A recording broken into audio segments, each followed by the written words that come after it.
வணக்கம் நண்பர்களே, எல்லாரும் நலமாக இருக்கீங்களா? நண்பர்களே, இந்த பதிவில் நம்ம பார்க்கக்கூடியது புனர்பூச நட்சத்திரத்தில் பிறந்த நண்பர்களுக்கு முழுமையான வாழ்க்கை பலன்களை பற்றி தானுங்க. துல்லியமாக ஆதாரபூர்வமாக இந்த பதிவில் நம்ம பார்க்க போகிறோம். இதுக்கு முன்னுக்கு அசுவினி நட்சத்திரத்தில் இருந்து மிருகசீரிச நட்சத்திரம் வரைக்கும், திருவாதிரை நட்சத்திரம் வரைக்கும் நட்சத்திர பலன்கள் நம்ம பார்த்துருக்கோம். அந்த அடிப்படையில் இந்த பதிவில் புனர்பூச நட்சத்திரத்துடைய முழுமையான நட்சத்திர பலன்கள் துல்லியமாக நம்ம பார்க்க போகிறோம். பொதுவாகவே புனர்பூச நட்சத்திரம் அப்படின்னா குரு பகவானுடைய நட்சத்திரம்னு சொல்லுவாங்க.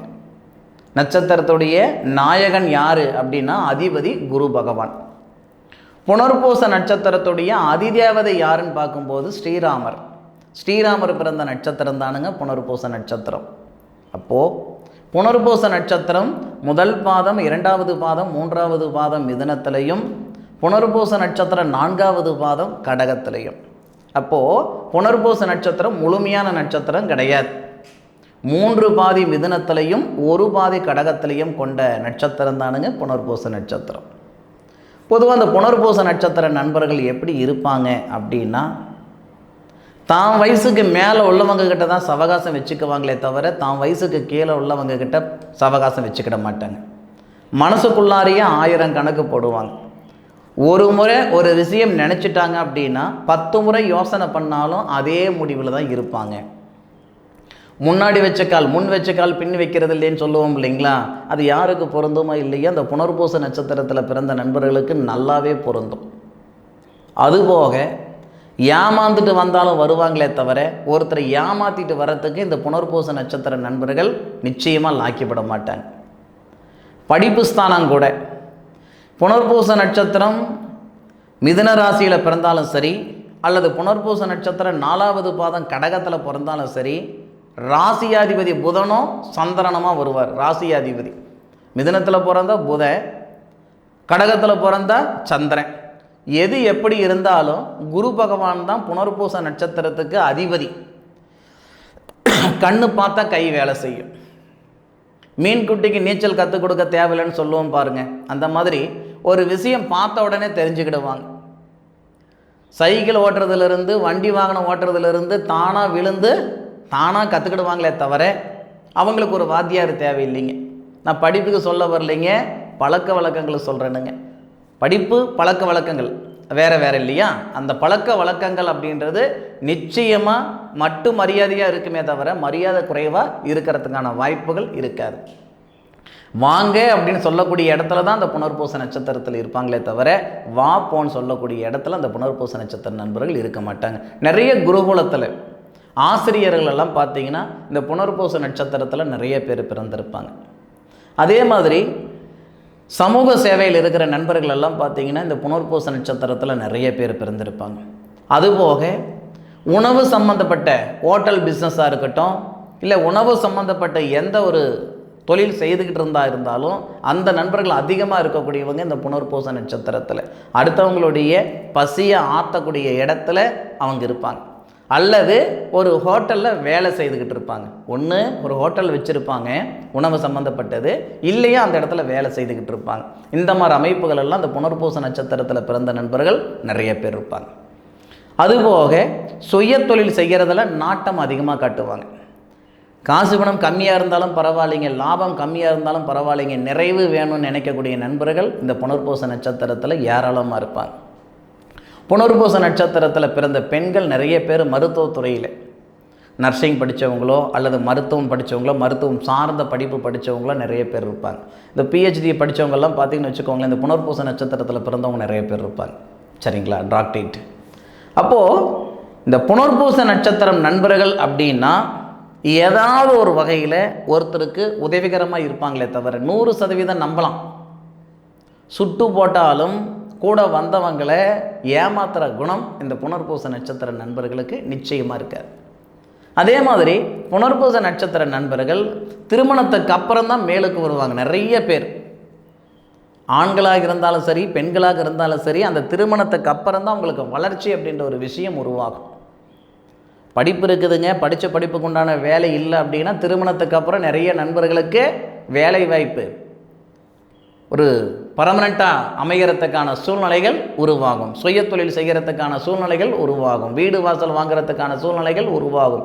வாகனம் வாங்குறதுக்கு உண்டான அமைப்புகள் உருவாகும். இது எல்லாமே இந்த புனர்பூச நட்சத்திரத்தில் பிறந்த நண்பர்களுக்கு இந்த மற்றொரு அமைப்பு. அதிர்ஷ்டம் இருக்கோ இல்லையோ, ஏன்னா கொடுத்த வாக்கு காப்பாற்றுவீங்க, அது வேறு விஷயம். வாங்கின பணத்தை கட்டிப்பிடுவீங்க, ஆனால் கொடுத்த பணம் வாங்குறதுக்கெல்லாம் நீங்கள் லாக்கிவிட மாட்டீங்க. சரிங்களா? சரி, இதெல்லாம் ஒரு புறம் இருக்கட்டும். புனர்பூச நட்சத்திரத்தில் பிறந்த நண்பர்கள் எந்த நட்சத்திரத்துக்காரங்களை திருமணம் பண்ணக்கூடாது? புனர்பூச நட்சத்திரத்தில் பிறந்தவங்க அதே நட்சத்திரம் புனர்பூச நட்சத்திரம்னா நிச்சயமாக நீங்கள் விவாகம் செய்கிறது அது தவறு. விசாகம் நட்சத்திரம் அப்படின்னு சொல்லக்கூடிய அதுவும் குரு பகவானுடைய நட்சத்திரம்தான். துலா ராசியில் 3 பாதம் வரும், விருச்சிக ராசியில் 1 பாதம் வரும். அப்போ விசாக நட்சத்திரத்தில் உள்ளவங்களை திருமணம் பண்ணுறதும் கூடாது. அதன் பிறகு வரக்கூடிய புரட்டாதி நட்சத்திரம் கும்பத்தில் 3 பாதம் வரும், மீனத்தில் 1 பாதம் வரும்.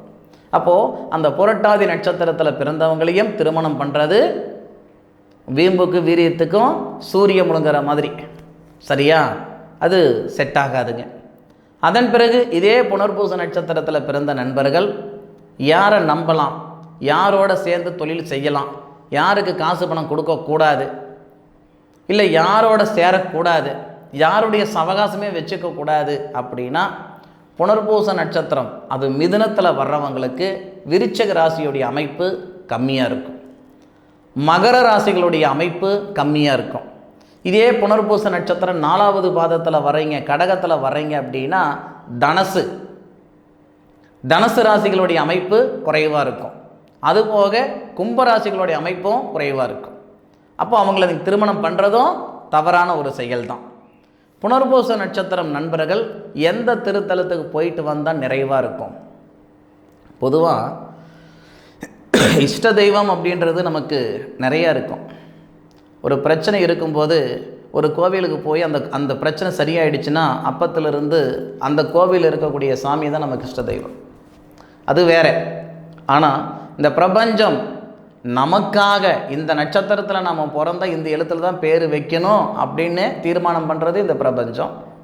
அதே மாதிரி இந்த நட்சத்திரத்தில் பிறந்த நண்பர்கள் அவங்களுடைய வாழ்நாளில் ஒரு முறையாவது இந்த திருத்தலத்துக்கு போயிட்டு வரணும் அப்படின்னு அமைக்கப்பட்ட ஒரு திருத்தலம் எதுன்னு கேட்டிங்கன்னா அதிதீஸ்வரர் அப்படின்ற ஒரு திருத்தலம் உங்களுக்கு எங்கே இருக்குன்னா வாணியம்பாடியில் இருக்குது. இப்போது சென்னையிலிருந்து இல்லை வேலூர்லேருந்து பெங்களூர் போகிற பாதை அல்லது கிருஷ்ணகிரி போகிற பாதை அதிதீஸ்வரர் அப்படின்ற கோவில், அதிதீஸ்வரர் அப்படின்ற ஒரு திருத்தலம் வாணியம்பாடியிலிருந்து ஒரு 3-4 கிலோமீட்டரில் பழைய வாணியம்பாடின்னு ஒன்று இருக்கும். இந்த வாணியம்பாடி மெயின்லேருந்து ஒரு 3 கிலோமீட்டர் உள்ளார போகணும். பழைய வாணியம்பாடி அப்படின்ற இடத்துல தான் அந்த அதிதீஸ்வரர் திருத்தலம் இருக்குது. அந்த திருத்தலத்துக்கு நீங்கள் போகணும்னா இதுக்கு முன் ஜென்மத்தில் நீங்கள் புண்ணியம் செய்திருந்தால் தான் அந்த திருத்தலத்துக்கு போக முடியும். பொதுவாகவே சிவன் கோவிலுக்கு நம்ம நிறைய கோவிலுக்கு போவோம், ஆனால் நமக்குரிய ஒரு திருத்தலத்துக்கு போகணும்னா பிராப்தம் இருக்கணுங்க. பிராப்தம் இல்லாமல் போக முடியாது. நிச்சயமாக பழைய வாணியம்பாடி அப்படின்னு சொல்லக்கூடிய இடத்துல அதிதீஸ்வரர் திருத்தலம் இருக்குது. அந்த திருத்தலத்துக்கு புனர்பூச நட்சத்திரத்தில் பிறந்த நண்பர்கள் போயிட்டு வரதன் மூலமாக, அதுவும் ஜென்ம நட்சத்திரம் அன்னைக்கு போகிறது ரொம்ப ரொம்ப சிறப்பான ஒரு விஷயம். உங்களுடைய ஜென்ம நட்சத்திரம் 27 நட்சத்திரம் தான் ஒரு மாதத்தில் வரக்கூடியது. அப்போது உங்களுடைய ஜென்ம நட்சத்திரம் என்னைக்குன்ட்டு அந்த நட்சத்திரத்தில் அந்த திருத்தலத்துக்கு போயிட்டு வர்றது உங்களுக்கு ரொம்ப யோகத்தை கொடுக்கும், நல்ல அனுகூலத்தை கொடுக்கும். சரிங்களா? நிச்சயமாக புனர்பூச நட்சத்திர நண்பர்களுக்கு இந்த பதிவு ஒரு பயனுள்ள ஒரு பதிவாக இருக்கும் அப்படின்னு நான் நினைக்கிறேனுங்க. இந்த பதிவு பற்றி உண்டான கருத்துக்களை கமெண்ட் பாக்ஸில் பதிவு பண்ணுங்க. மீண்டும் அடுத்த ஒரு அற்புதமான தருணத்தில் உங்கள் அனைவரையும் சந்திக்கும் வரை உங்களிடமிருந்து விடைபெறுவது உங்கள் வீட்டு ஜோதிட நண்பனான மா காளிதாஸ் மணிகண்டன். திருச்சிற்றம்பலம். வாழ்க வையகம், வாழ்க வளமுடன்.